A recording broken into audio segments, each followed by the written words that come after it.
So beginning of the project, here we have the RS4 on the scales, and weight comes down to 3,875 pounds, and cross weight is actually pretty good. And if I do, of course it's we nose heavy, but it's very well distributed left and right. Okay, we are gonna get started with removing the rear, the trunk interior. So here, those are Tox 30.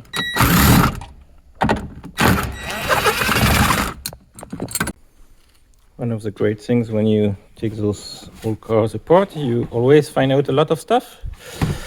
So here, pull the rear seat. We can tell one of the previous owner was a golfer. And might have been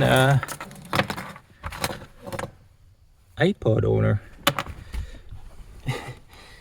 That's pretty clean. Disconnected the heated rear seat here. Okay, so to remove the rear seat, there is a Tox 30 here that you remove. Then this bracket lifts up, and the seats are actually locked up here. You just have to lift up to remove the seat, and then pull it out. There is a pin on this side, so I'll just slide the seat out of the pin with an angle, and you will get both seats out. Don't forget there is a connector at the bottom for the heated seat that will come with the backrest. They have this interesting piece of aluminum here just to hold the styrofoam stuff. Instead of having molding the whole styrofoam, they put an insert here and put the stuff around. Interesting choice. That's actually even aluminum. It's actually pretty heavy. Okay, so remove the seats. Just the C-pillar cover and the rear trim over there. The rear deck with a speaker. The trunk lining. And the box here with a Sirius XM module. So just removing this, especially the backrest of the seats are pretty heavy. We are now down to 3740. So we lost 145 pounds from removing the rear area. There's still the trim here of the trunk to remove, but I don't think it's gonna weigh much. And here are the parts that have been removed so far.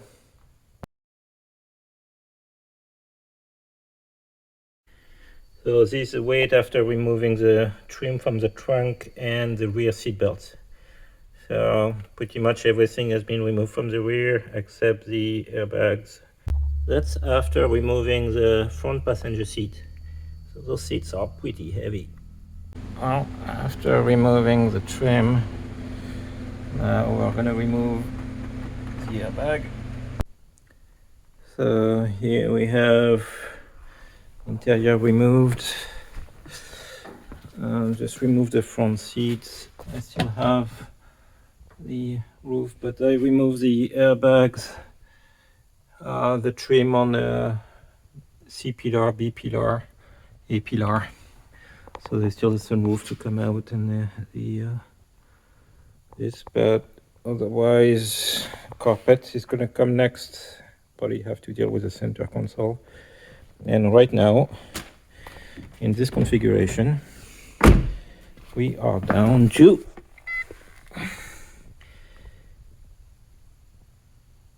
ta-da, 3560. So we trimmed a little bit more than 300 pounds so far.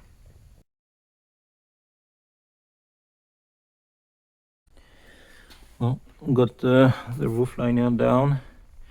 Just pops down. Now there's still the big rail. Interesting drainage system in the four corners for the sunroof here. I'm gonna try to retain the lights if I can. The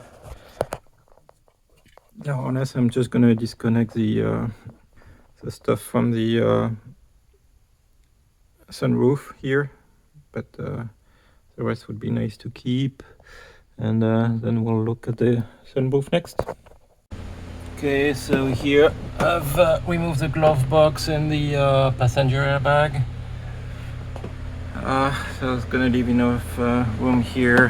Disconnect the drain plug in the fourth corner for the sunroof, and then they just have like 8 10mm nuts, and the roof and the rails just drops off super easy. So that was an easy part. To remove the airbag, there's actually bolts hidden behind those clips here on both sides. Just unscrew them and you can remove the airbag. So next step is going to be taking care of the center console to remove the carpet. So those drain hoses just connected here in the rear are actually secured with expanding foam through there. So they are super hard to pull because the foam here is keeping them in place. So you can go in there with I just took a copper wire, but anything, just to try to break some of the foam loose so that you will be able to pull the hose. It's going to be pretty hard. From the bottom, you can try to disconnect it from here, but still it's going to be all stuck with this foam. So try to go from the bottom through the holes and stuff to break some of that foam off, and then you'll be able to pull the drain.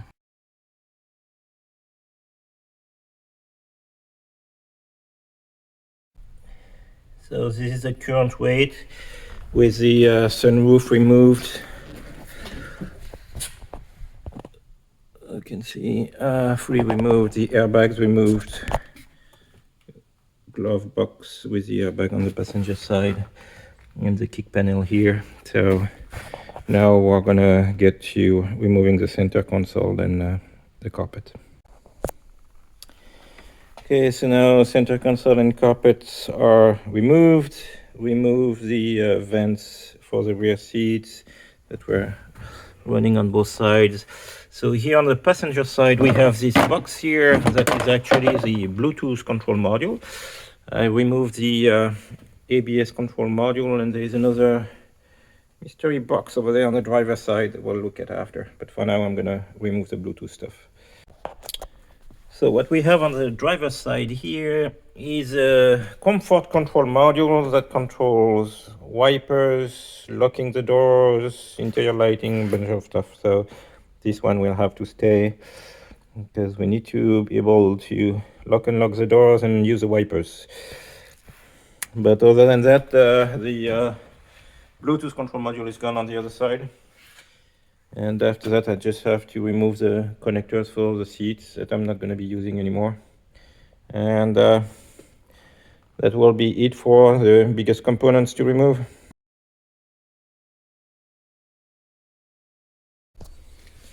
Okay, car currently sitting at 3441 with all the interior bits removed now. I just have to get to the door card and remove the speakers, but other than that, that's going to be about it. Okay, after removing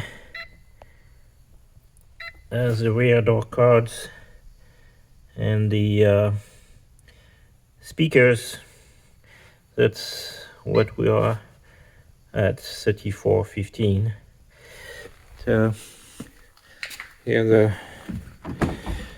rear door cards have been removed. Front door cards are still in, they are pretty heavy, but the speakers have been removed. So to remove the dash, there are 2 bolts, 2 8mm here. You have to remove the 2 8mm that hold the speedo, pull the speedo, remove the connectors, and then you have 2 bolts behind. Here you have to remove the 4 8mm.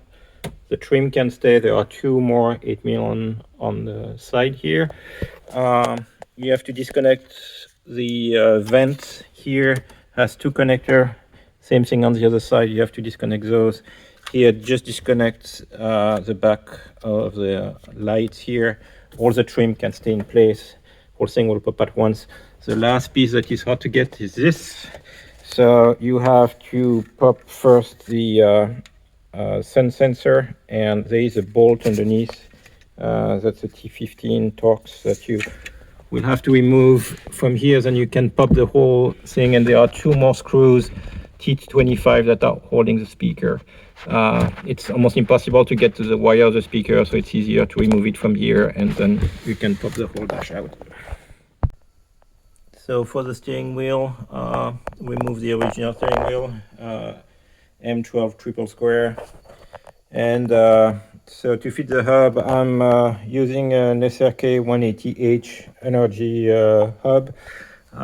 It won't clear the stock ring that plugs here.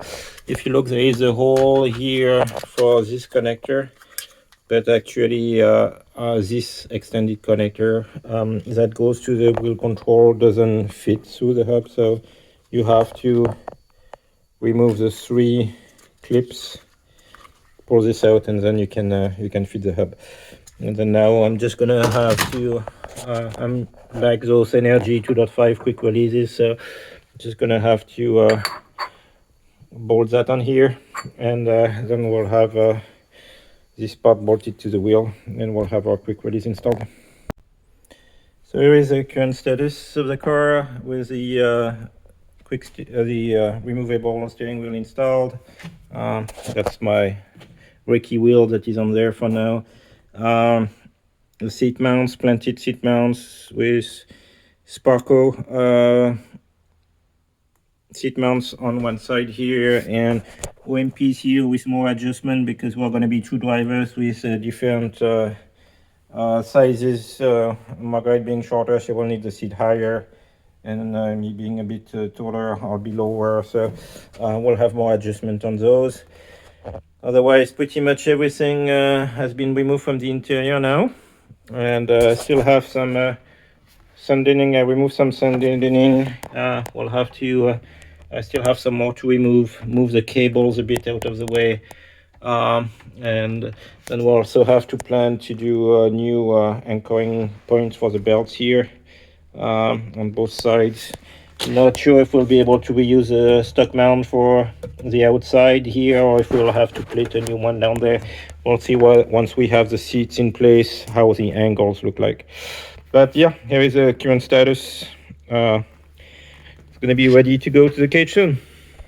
In the trunk, they have this Bose amplifier that is actually bolted here on those things here, and at the back of the back window here in that thing, there's a plastic mount, as you can see.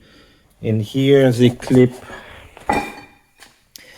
in that thing they clip this, which is an antenna booster where all the antenna wires are going. So I pulled the wiring harness from the back. So actually those things were coming from over here in the center and from that side. So most of the wires here are going to the center. Don't mind this at the airbag, but everything is going there, and then same thing, it's going behind the dash, behind the blower, and I can't access them. So the whole dashboard blower assembly, the whole thing would have to come out to be able to extract those wires. So what I'm going to end up doing probably for this race car is I'm going to just cut them so that I can remove all this. And she's ready to go to Canada at CAS Competition to get the cage. So we have fitted the new by Marco Phantom seats inside so that we can get the clearance for the cage. Did put the wires away. Green wire hanging here is going to be for the kill switch, and yeah, that's about it. Interior is strip. We put the sunroof back just for the trip to keep the car clean and dry. I have the belts over there ready also for fitment, and next video the cage will be in.